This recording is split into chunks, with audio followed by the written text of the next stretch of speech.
જય માતાજી મિત્રો, આપણે આવી ગયા છે કડા સતી માતાના દર્શન કરવા। તો આપણે હવે સતી માતાના દર્શન કરીશું। તમે જોઈ શકો છો આ વિડીયોમાં।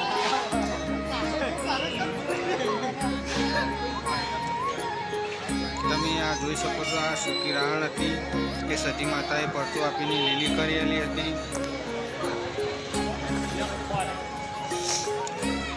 જો માતાજીના ભાવિક ભક્તો દર્શન કરવા આવે છે।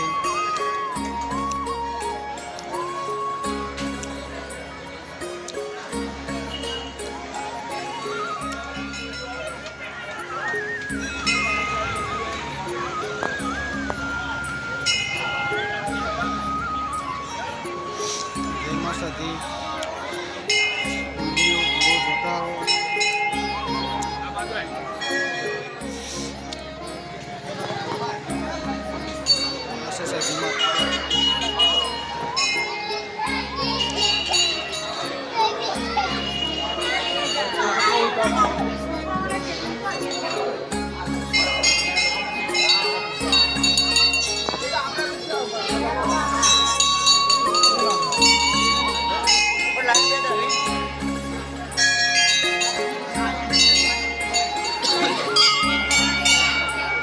Yeah.